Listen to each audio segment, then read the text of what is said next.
Le 20 janvier 2020 à Genève, les économistes, juristes, philosophes, médecins entre autres, du collectif Internation présentaient devant deux mouvements de la jeunesse une série d'analyses visant à modifier en profondeur les théories économiques et industrielles en vigueur.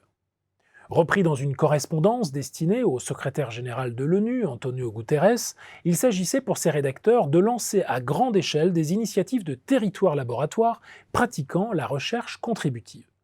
Cette proposition fait aujourd'hui l'objet d'un livre intitulé Bifurqué, paru aux éditions des Liens qui libèrent, préfacé par Jean-Marie Leclésio, qui constitue aussi un hommage à l'œuvre immense de son initiateur et architecte, le philosophe Bernard Stiegler, disparu cet été, dont il a plusieurs fois été question sur ce plateau où nous avons eu également le plaisir de le recevoir.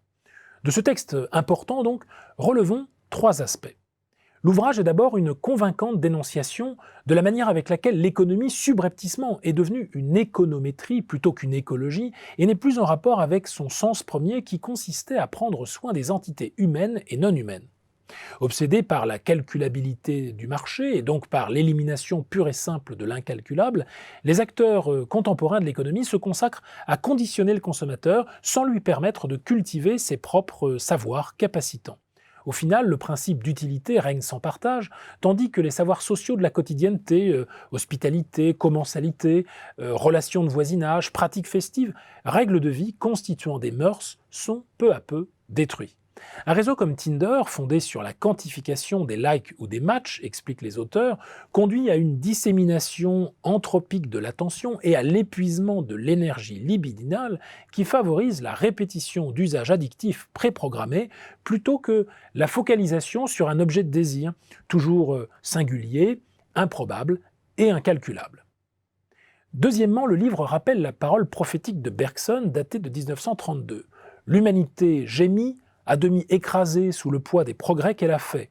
Elle ne sait pas assez que son avenir dépend d'elle. Parole tirée de son dernier grand livre, Les deux sources de la morale et de la religion. Dit autrement, les outils que met à notre disposition le progrès technologique conditionnent en réalité nos modes de vie dans des proportions inégalées.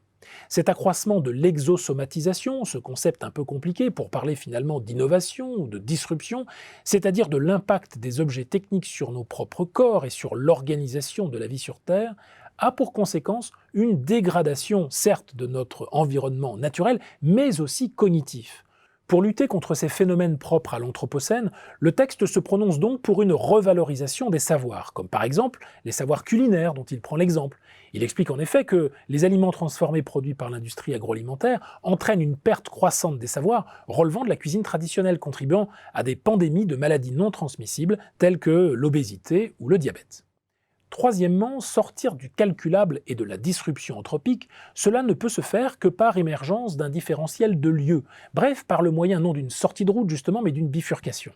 Cette bifurcation, dont les systèmes informatiques, comme le calcul algorithmique, se montrent par définition incapables, doit passer selon les auteurs par une économie de la contribution qui revalorise la possibilité de penser le temps long. Par contribution, il faut entendre un revenu obtenu par des réalisations accomplies au service de la communauté et financées par elle, sur le modèle tenté dans le cadre du programme développé à Pleine Commune et qui s'apparente à une évolution du système que nous connaissons au travers du régime des intermittents du spectacle. Ce livre, qui peut apparaître comme une ultime synthèse de la pensée de Stiegler, une pensée comme on le voit orientée vers l'action, mène tout droit vers une nouvelle éthique, luttant contre la déresponsabilisation de la décision industrielle. Car ce qu'il s'agit ici de sauver, ce n'est pas seulement la planète et ses ressources, mais aussi nos richesses propres qui consistent à penser, à désirer, à créer, à aimer et finalement à choisir. Ce que cet ouvrage a en vue, c'est une nouvelle organologie, donc un nouveau management, mais c'est aussi un rebond au plan moral qu'il tente d'insuffler, une défense de nos singularités face à la domination de plus en plus patente des automatismes issus de la calculabilité généralisée.